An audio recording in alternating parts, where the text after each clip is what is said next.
मला हिअरिंगचा जरी प्रॉब्लेम असेल तरी माझं ऑब्झर्वेशन हे खूप चांगलं आहे. जी गोष्ट आपल्याकडे आहे, जी स्ट्रेंथ आपल्याकडे आहे, त्याला आपण 100% द्यायला तयार असायला पाहिजे.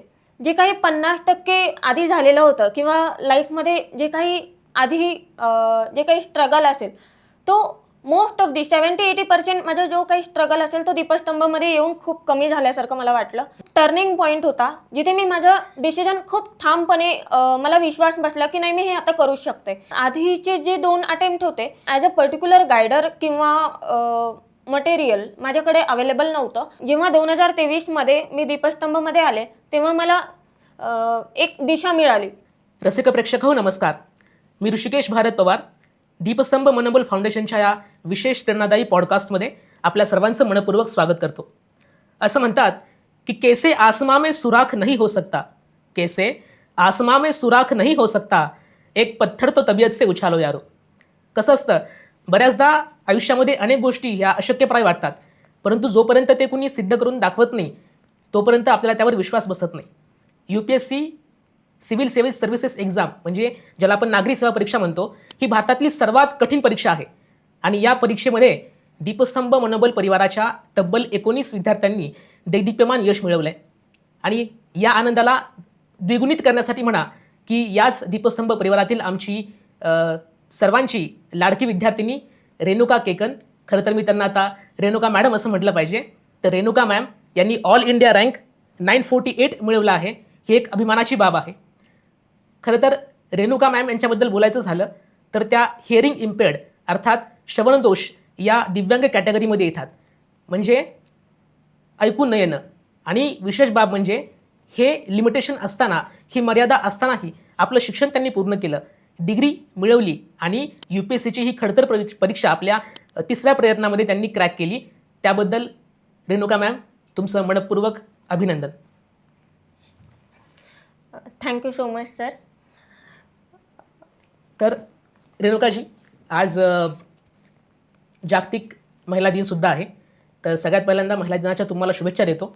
आणि तुमचा हा जीवन प्रवास जो मी आणि आमचे सगळे प्रेक्षक जाणून घेण्यासाठी उत्सुक आहोत, तो जाणून घेण्यासाठी आपण सुरुवात करूयात. तर महिला दिनाच्या तुम्हाला शुभेच्छा. आणि ज्या दिवशी निकाल लागला त्या दिवशी मनाची अवस्था नक्की काय होती? सगळ्यात आधी खूप खूप मनपूर्वक आभार. रिझल्टच्या दिवशीची रिॲक्शन म्हटलं तर मला नेमकं म्हणजे रिझल्टच्या आधीच्या दिवसापर्यंत असं वाटत होतं की मी हे करू शकेन किंवा नाही. म्हणजे ॲज अ हिअरिंग इम्पेअर्ड की मी स्वतःला एका नॉर्मल कॅन्डिडेटच्या स्पर्धेमध्ये नेते आहे आणि त्यांच्याशी तुलना करायला जाते, तर मग मी हे करेन नाही करेन, सिद्ध करू शकेन याबद्दल मला खूप जास्त भीती मनामध्ये होती. पण तेवढाच विश्वास देखील होता की नाही, मला माझ्या अभ्यासावर, मला माझ्या सातत्य किंवा कन्सिस्टन्सी जी मी नेहमीच ठेवली आहे त्यावरही विश्वास होता. मी गेल्या 2 ते 3 वर्षापासून UPSCची तयारी करते आहे आणि हा माझा 3रा अटेम्प्ट होता. याआधी मी 2 प्रिलिम्समध्ये अनफॉर्च्युनेटली मला यश मिळालं नव्हतं आणि हा माझा 3रा अटेम्प्ट होता, ज्यामध्ये पहिली मेन्स आणि पहिलाच इंटरव्ह्यू मी क्रॅक केला आहे. आणि जेव्हा मला मॉक वगैरे देताना असं जाणवलं की बाबा आपणही करू शकतो आणि यामध्ये माझा विश्वास अजून जास्त वाढला आहे. वा. आणि नक्कीच ज्या दिवशी हा निकाल लागला त्या दिवशी सगळ्याच दीपस्तंभ परिवारातील सदस्यांचे चेहरे हे हर्षगर्भित झाले होते. UPSC सिव्हिल सर्व्हिस एक्झाममध्ये हा रँक मिळवणं ही सुद्धा एक मोलाची अचिव्हमेंट आहे असं मी म्हणेन. त्याबद्दल मनपूर्वक अभिनंदन पुनश्च एकदा. तर आपण जे म्हणतो हिअरिंग इम्पेअर्ड म्हणजे श्रवणदोष, तर बऱ्याचदा काय होतं, जसं की प्रेक्षकांना मी सांगतो की बाळ ज्यावेळेस लहानपणी शब्द त्याच्या कानावर पडतात तेव्हा ते बोलायला शिकतं.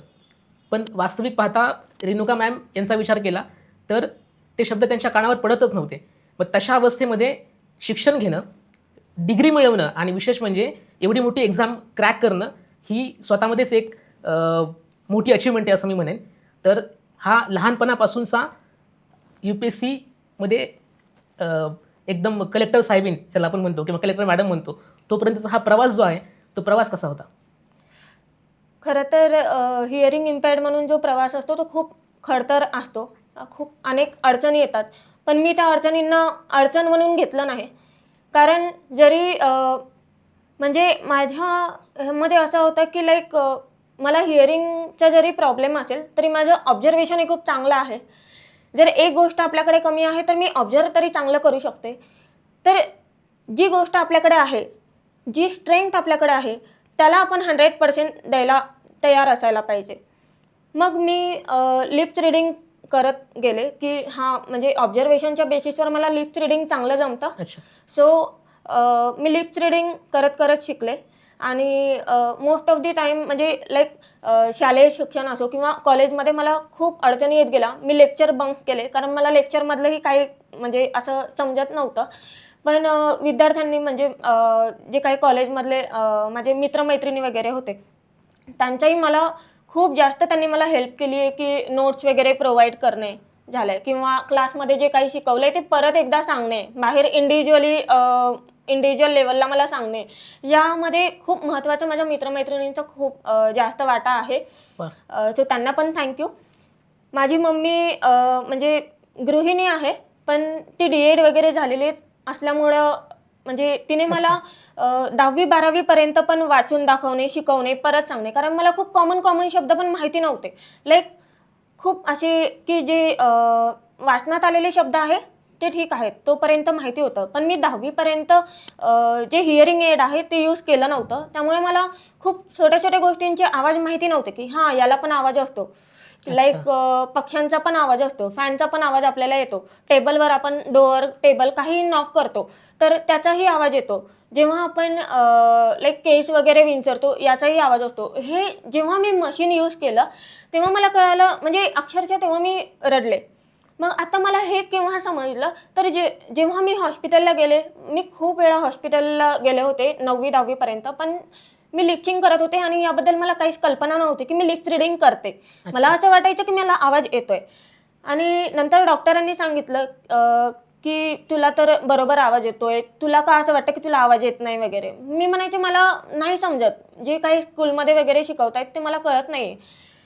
जेव्हा मी 10वीमध्ये एका डॉक्टरांकडे गेले, त्यांनी मास्क लावलेला असल्यामुळं ते खूप मोठ्याने बोललेत आणि मला नाही समजलं. मी हॉस्पिटलमध्ये असं खूप जास्त रडायला लागले, की अच्छा हे असं इतकं सगळं होतं आणि मी स्वतःला नॉर्मल म्हणून घेत होते, की नाही मला असा काही प्रॉब्लेम नसेल किंवा असलाही तरी म्हणजे मी त्याला कॅज्युअली घेऊन आले होते. पण जेव्हा मी मशीन यूज केलं, तेव्हा मला खूप छोट्या-छोट्या गोष्टींचे आवाज तेव्हा कळालेत आणि त्यानंतर जे काही म्हणजे मला खूप जास्त आनंद झालाय, की लाईक म्हणजे शिकण्याच्या बाबतीत असोत किंवा कॉलेजमध्ये एवढं छान शिकवतात, एवढं छान सगळे बोलतात, एवढ्या छान सगळ्यांचे आवाज असतात, हे मला त्यावेळेला कळालं. सो 10वी पर्यंतचा जो प्रवास होता, तो माझा फक्त वाचनाच्या बेसिसवर होता. वाचन करून जेवढं समजतंय, तेवढं मी पेपरमध्ये लिहून यायचे. पण 10वी नंतरचा जो प्रवास सुरू झाला, तो माझ्या भाषेवर होता, की लोक अशी बोलतात आणि आपण असा संवाद केला पाहिजे. अच्छा. सो सगळा काही जो प्रवास होता, तो एकंदरीत खूप जास्त कठीण होता. पण मी त्याला लाईक कठीण म्हणून न घेता, की आपण हे करू शकतो. सो पॉझिटिव्ह सेल्फ कॉन्फिडन्स पण खूप जास्त महत्त्वाचा असतो अशा यामध्ये असं मला वाटतं. खरं तर तुम्ही बोलता बोलता असं बोलून गेलात की आपण नॉर्मल नाही आहोत. तर मला असं वाटतं की नॉर्मल ॲबनॉर्मल अशी काही कन्सेप्ट जगात नसते आणि जे कोणी असतात म्हणजे जे शरीरानं धडधाकट आहेत, ज्यांचे सगळे अवयव, पाचही ज्ञानेंद्रिय सही सलामत आहेत, अशा व्यक्तींना पण जी गोष्ट जमत नाही ती गोष्ट तुम्ही करून दाखवलीत. त्याबद्दल तुमचे पुनश्च एकदा मनपूर्वक अभिनंदन. अ, तुमचं ग्रॅज्युएशन नक्की कशामध्ये झालं?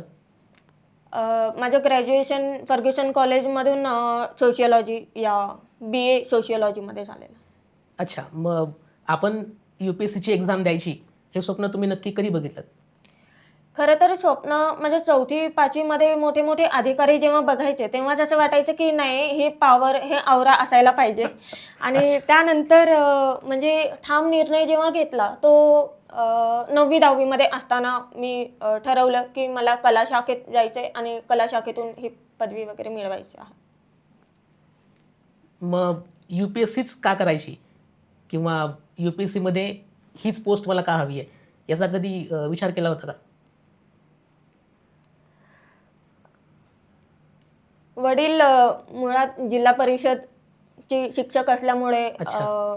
हे खूप आधीपासूनच माझ्या माइंडमध्ये होतं, की माझ्या पप्पांचं नेहमीच एक वाक्य राहायचं, की तुझी सही घेण्यासाठी एक लाईन लागली पाहिजे. हे मी 4थी ते 5वी पासून ऐकत आलेलं आहे. वा. आणि मग मला तेव्हा समजायचं पण नाही लाईन लागली पाहिजे म्हणजे नेमकं काय असतं. तर हे जेव्हा मोठं होत गेले, तेव्हा मला समजलं, की नाही मला हे जेव्हा पद मिळतं, जेव्हा मला माझं स्वप्न जिल्हाधिकारी होण्याचं पूर्ण होईल, तेव्हाच माझ्या मम्मी-पप्पांच्याही आणि माझ्या शिक्षकांच्याही चेहऱ्यावर तो आनंद राहील. म्हणून मी 10वी नंतर ठरवलं, की नाही मला UPSC एक्झाम क्रॅक करायची आहे. खूप सुंदर मॅम. खरं तर हा UPSCचा प्रवास हा आपण म्हणतो की संयम पाहणारा असतो, की बऱ्याच गोष्टी याच्यामध्ये घडत असतात. पूर्ण वर्षभराची सगळी प्रोसेस असते. तर मग ह्या सगळ्या गोष्टी दरम्यान तुम्हाला असं कधी जाणवलं का, की हे आपल्याच्याने होऊ शकणार नाही आहे किंवा ज्याला आपण ब्रेकिंग पॉईंट म्हणतो, की आता बस, असं कधी वाटलं कधी? हो, आता UPSC म्हटलं तर खूप लवकर असं क्रॅक होण्यासारखी एक्झाम नाही आहे. खूप कमी वेळात होईल असंही नाही. खूप रेअरली ही एक्झाम एखाद्या पहिल्या अटेम्प्टमध्ये किंवा दुसऱ्या अटेम्प्टमध्ये क्रॅक होऊ शकते. पण UPSC मुळात समजून घ्यायलाच आपल्याला 1-2 वर्ष लागतात असं मला वाटतं. अच्छा. ते अशा परिस्थितीमध्ये सातत्य टिकवून ठेवणं, कन्सिस्टन्सी असणं हे खूप महत्त्वाचं असतं. खूप वेळ असं होतं, की म्हणजे थकवा येतो, थकून जातो. अनेक अडचणी असतात. त्यावर म्हणजे त्या अडचणींना आठवून पण असं वाटतं, की लाईक हे का घेतलंय आपण किंवा हे का करतोय? असंही होतं. पण अशा वेळेत मी खूप गोष्टींचा विचार करत होते, खूप गोष्टी आठवत होते, की जर आपण आपल्या आई-वडिलांपासून वेगळ्या ठिकाणी जाऊन शिकतोय, आपण हे कशासाठी आलोय? इथे म्हणजे त्या गोष्टी मी आठवायचे, की आपल्या आई-वडिलांना कुणाच्याच आई-वडिलांना वाटत नाही, की आपलं मूल आपल्यापेक्षा वेगळं राहावं किंवा आपल्यापासून लांब राहावं. बरोबर. ते जर आपल्या म्हणजे त्यांचा एवढा विश्वास जर असतो, तर त्यांनाही काहीतरी हवं असतं. त्यांनाही आपण एका चांगल्या पदावर त्यांना बघायचं असतं. म्हणून ते आपल्याला एवढ्या लांब पाठवतात. तर मी माझ्या मम्मी-पप्पांना सतत आठवायचे, की जेव्हाही मी एकदम खचून जायचे, तेव्हा मी मम्मीला फोन करायचे, बोलायचे. एकदम फ्रीली सांगायचे, की मला असं-असं होतंय. मला इव्हन प्रत्येक टेस्टमध्ये किती मार्क्स आहे हेही माझ्या मम्मीला माहीत असायचं, की माझा स्कोअर खूप कमी आला. म्हणजे जास्त आला तर मी नाही सांगायचे, पण कमी आला तर आधी मला फोन करून सांगायला हे व्हायचं. कारण म्हणजे mummy it's like positive source for me, की ती जे बोलायची, की लाईक म्हणजे तू करतीयेस मुळात हेच आमच्यासाठी खूप महत्त्वाची गोष्ट आहे. अच्छा. सो माझ्यासाठी नेहमीच पॉझिटिव्ह मोटिवेशन राहिलेलं आहे UPSC म्हणजे. ते KGFमध्ये एक डायलॉग आहे, की इस दुनिया में सबसे बड़ी योद्धा एक माँ होती है. तर खरं तर ॲक्च्युली तुमची स्टोरी ऐकून आज त्याच्यावर पुन्हा एकदा शिक्कामोर्तब झालं. तर तुम्ही हे सांगितलंत, की या गोष्टी अडचणी तयारी करताना असायच्या. पण आपण म्हणतो, की आपल्या प्रवासामध्येच एखादा टर्निंग पॉईंट येतो किंवा एखादा क्षण येतो, की ज्यावेळेस आपल्याला वाटतं, ती हिंमत मिळते, एक बूस्टर मिळतो, की आता हां, हे मी करू शकते, नक्कीच करू शकते. तर असा कुठला क्षण तुमच्या आयुष्यात तो होता? सगळ्यात पहिली गोष्ट म्हणजे, की जेव्हा आपण एकदम खचून जातो, तेव्हा सगळ्यात महत्त्वाची गोष्ट असते ती म्हणजे, की आपल्याला सहारा हवा असतो. अच्छा. आपल्याला एक असतं, की लाईक स्वतःबद्दल विश्वास असावा आणि दुसरी गोष्ट, की आपल्या कुटुंबाने पण आपल्याला ती गोष्ट मिळवण्यासाठी वेळोवेळी पाठिंबा द्यायची गरज असते. माझ्या शिक्षकांनी आणि माझे मम्मी-पप्पा या दोघांनी पण माझ्यावर एवढा जास्त विश्वास ठेवलेला, की लाईक मला जरी वाटलं, की माझ्याने हे होणार नाहीये, तरीही ते म्हणायचे, की "नाही, तू नाही तर कोण करणार?"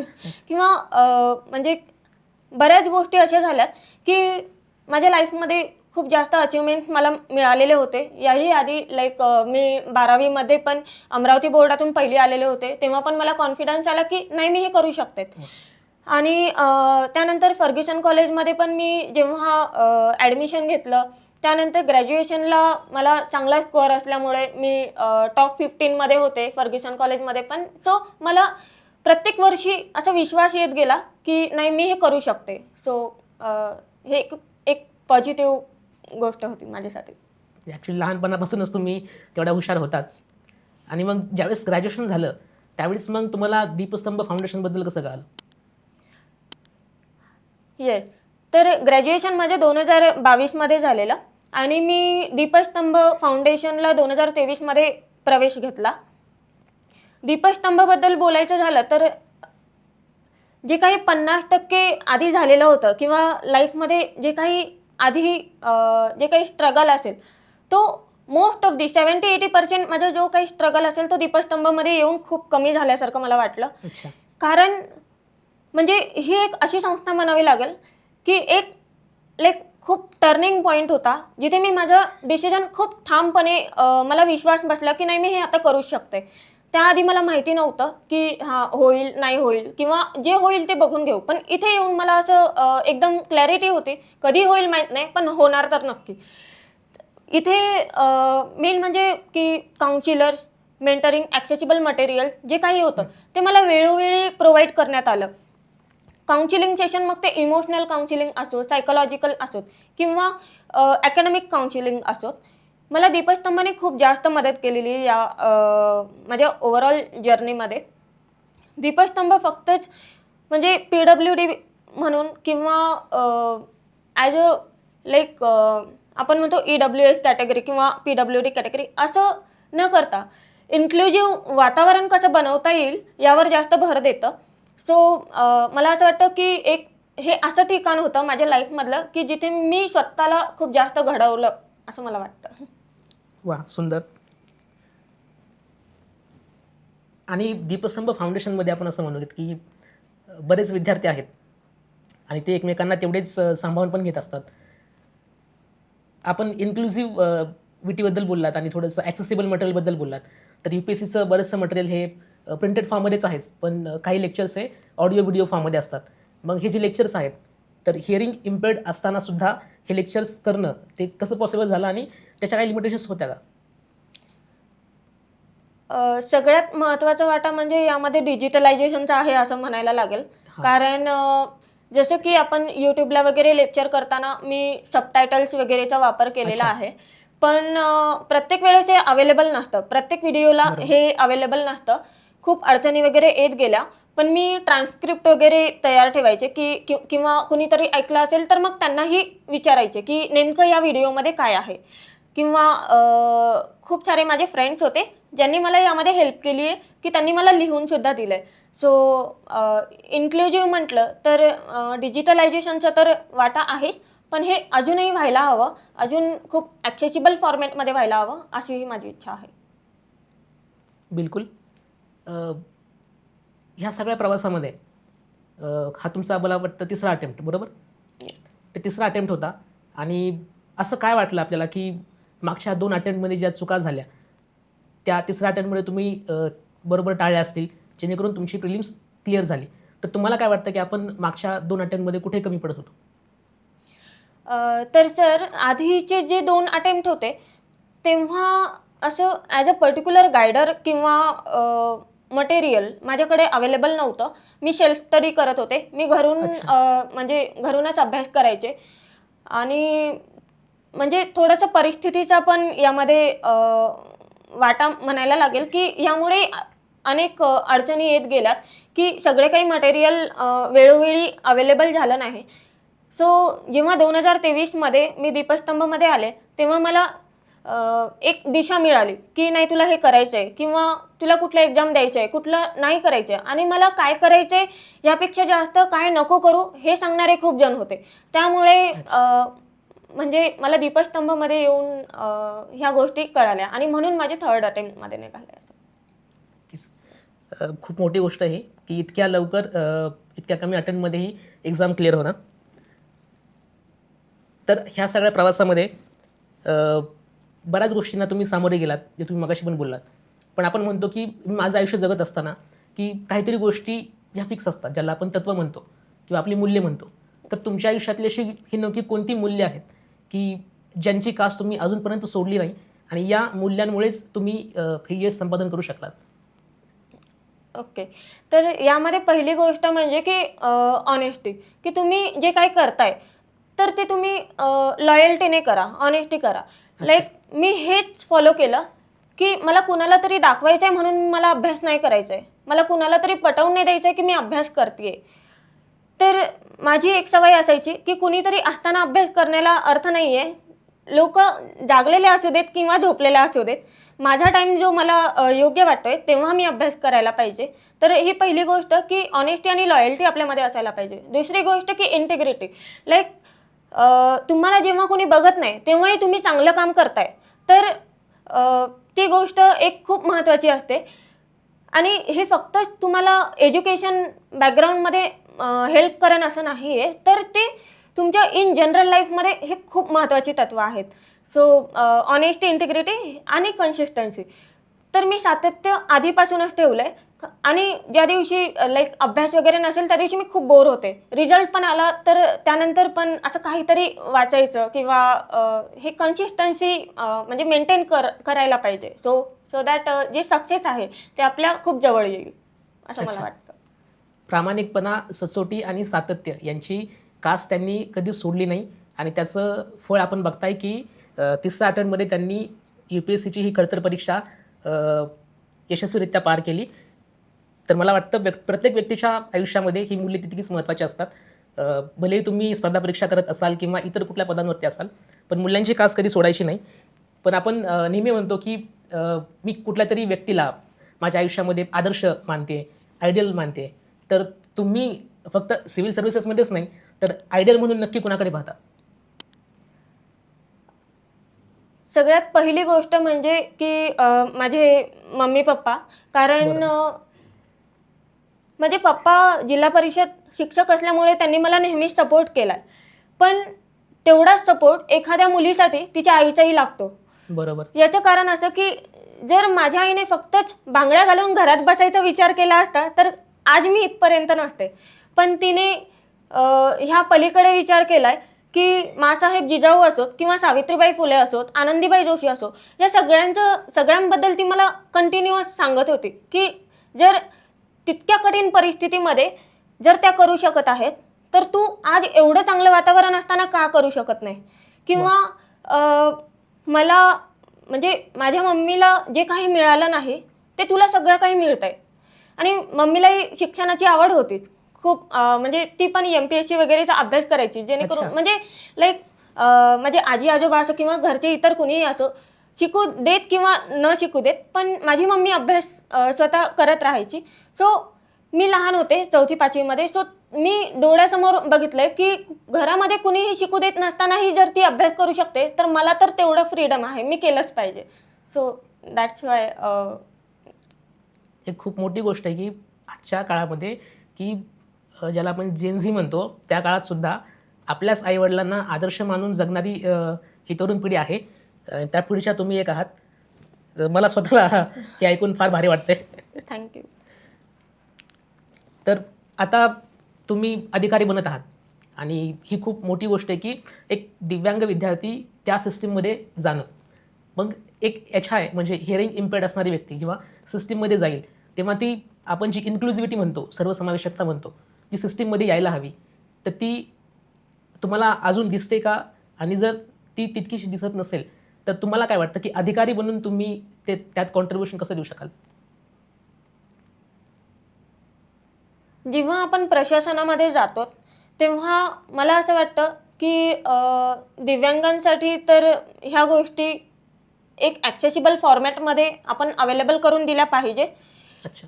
ज्या आता आहेत त्यामध्ये अजूनही थोडा सरकारचा पाठिंबा अजूनही जास्त असेल तर ह्या गोष्टी शक्य होतील असंही मला वाटेल.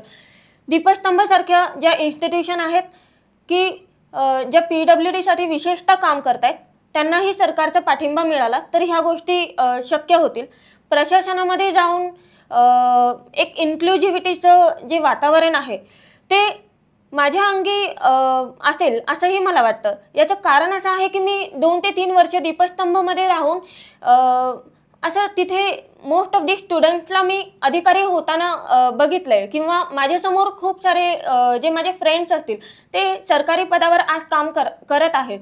सो तेही त्या वातावरणातून गेलेले असल्यामुळे त्यांना इन्क्लुझिव्हिटी काय असतं किंवा ॲक्सेसिबल मटेरियल दीपस्तंभ जे प्रोव्हाइड करत आहे तेच आपल्याला बाहेरही राहून ते वातावरण मिळतंय का, ते एन्व्हायरमेंट मिळतंय का, याची जाणीव त्या विद्यार्थ्यांना आहे. हीच जे की दीपस्तंभाच्या बाहेरही विद्यार्थी आहेत त्यांनाही मिळावी अशी मला इच्छा आहे. सो नक्कीच इन्क्लुझिव्हिटीचं हे स्वप्न फक्त दीपस्तंभने त्यांच्यापर्यंत मर्यादित ठेवलं नाही. मला वाटतं की ते स्वप्न त्यांनी आपल्या विद्यार्थ्यांमध्ये पण पेरलं आहे आणि ते स्वप्न मला तुमच्या डोळ्यांमध्ये, तुमच्या बोलण्यामध्ये जाणवत आहे. तर एक गोष्ट आपण म्हणतो की दिव्यांग विद्यार्थी म्हटल्यानंतर त्याच्याकडे एक सिंपथी म्हणून बघितलं जातं. तर त्या गोष्टी तुम्ही तुमच्या आयुष्यात फेस केल्या असतील. पण आता अधिकारी म्हणून जात असताना तर ती गोष्ट जी तुमच्यासमोर येईल तर त्याला तुम्ही कसं टॅकल करू शकाल? एक खरं सांगायचं झालं तर कुठल्याही डिसेबल किंवा जे दिव्यांग विद्यार्थी असतात, तर त्यांना सिंपथीची गरज नसते. त्यांना सिंपथीपेक्षा जास्त की तुम्ही ॲक्सेसिबल एन्व्हायरमेंट द्या. जे आम्हाला हवं आहे ते तुम्ही मिळवून द्या, अच्छा. याची जास्त गरज असते. की अडचण आली तर तुम्ही आम्हाला मदत करताय का, किंवा आम्हाला जे हवं आहे ते मिळतंय का, याची जास्त गरज आहे. सिंपथी वगैरे, सिंपथी काइंडनेस एवढ्या गोष्टीवरती लाईक त्यांना जे हवं आहे ते मिळतंयच असं नाही, किंवा सिंपथी देऊन ते खुश आहेत असंही नाही. सो मी असं म्हणेल की sympathy, kindness these are only like ethical values among it, but more need is of like accessible environment for them. So बिलकुल. आता तुम्ही अधिकारी झालायत तर पुढचं स्वप्न नक्की तुमचं काय आहे? सगळ्यात पहिली गोष्ट तर दिव्यांगांसाठी काम करायचंच आहे, आणि दुसरी गोष्ट की महिला सशक्तीकरण, की महिलांना एक असं एन्व्हायरमेंट मला क्रिएट करून द्यायचं आहे. आणि आज विशेषतः महिला दिन आहे म्हणून ही गोष्ट मला सांगायचीच आहे की फक्तच म्हणजे चूल आणि मूल हे वातावरण तुम्ही स्वतः क्रिएट करू नका. तर तुम्हाला आज जे कॉन्स्टिट्यूशननी सुद्धा फ्रीडम दिलेला आहे त्याचा तुम्ही पुरेपूर वापर करा. तुम्हाला जे हवं आहे, तुम्हाला जे काही मिळवायचं आहे, त्या फ्रीडमचा तुम्ही पूर्णपणे वापर करा, एवढं मला सांगायचं. आणि मी यासाठी सगळ्यात आधी म्हणजे प्रायोरिटी बेसिसवर मी यासाठी काम करेन. तर खूप चांगली गोष्ट तुम्ही इथं बोलून दाखवलीत की महिला सशक्तीकरणाची. आणि नक्कीच ज्या महिला, मी म्हणेन की ज्या तरुण मुली आज हे ऐकतायत त्यांच्यासाठी तुम्ही एक प्रेरणास्थान आहात. आणि वेळेचं आपल्याला बंधन आहेच, पण तरी मी असं शेवटी म्हणेन की UPSCची तयारी करणारे जे विद्यार्थी आहेत, खास करून विद्यार्थिनी आहेत, आणि त्यातही स्पेसिफिकली मी असं म्हणेन की जे दिव्यांग विद्यार्थिनी आहेत. कारण बऱ्याचदा मुली म्हटलं की एक मर्यादा येते, एक बर्डन येतं, आणि त्यातही मुलगी जर दिव्यांग असेल तर त्याला आपण डबल बर्डन म्हणतो. तर तशा अवस्थेमध्ये ज्या मुली तयारी करण्याची इच्छा बाळगत आहेत आणि ज्यांना तयारी करायची आहे, तर त्या मुलींसाठी आणि एकंदरीतच बाकी इतर UPSC करणाऱ्या मुलांना आणि मुलींना तुम्ही नक्की काय संदेश देऊ शकाल? तर सगळ्यात पहिली गोष्ट म्हणजे तुम्ही जरी दिव्यांग असेल तरी तुम्ही नॉर्मल आहात असं समजा. मी हेच केलं आहे.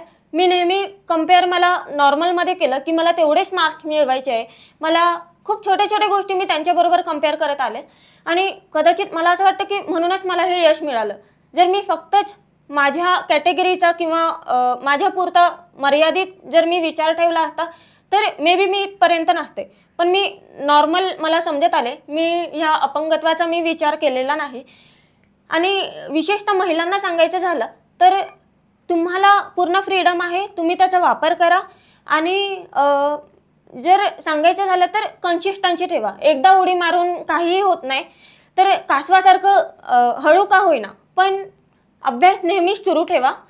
कधी होईल, तुम्ही मे बी फेल होणार, पास होणार, काहीही असोत, पण तेवढ्याच जिद्दीने तुम्ही पुढेही जा.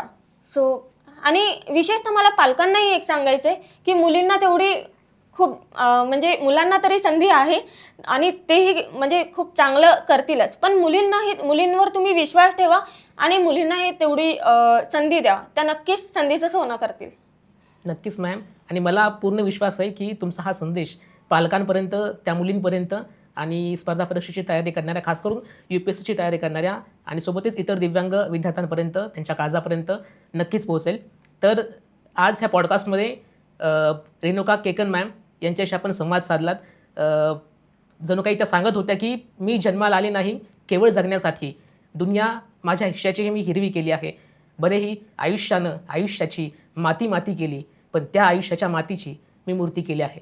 मला वाटतं दिव्यांगत्व हे गोष्ट आपल्या आयुष्यामध्ये अडसर न येता, त्याला मर्यादा न म्हणता, जर त्या म्हटल्या की मी नेहमी त्यांच्याशी कम्पेअर करत राहिले, कम्पीट करत राहिले आणि स्वतःलाही सक्षमच मानत राहिले, तीच गोष्ट मला वाटतं आपल्या सर्वांनीही मानायला हवी. आणि ज्या संस्था म्हणा किंवा जे विद्यार्थी म्हणा, जे अशा खडतर परिस्थितीमध्ये सुद्धा हे यश संपादन करतात, ते त्यांच्यापर्यंत ती मदत आणि ते प्रोत्साहन पोहोचायला हवं. ते पोहोचेल अशी माफक आशा मी व्यक्त करतो. आणि रेणुका मॅम, तुम्ही आज आलात, आमच्याशी संवाद साधलात, त्याबद्दल दीपस्तंभ मनोबल परिवारातर्फे मी मनापासून तुमचे आभार मानतो. आणि विशेष म्हणजे तुमच्या पुढील वाटचालीसाठी पुनश्च एकदा मनपूर्वक शुभेच्छा देतो. धन्यवाद. धन्यवाद.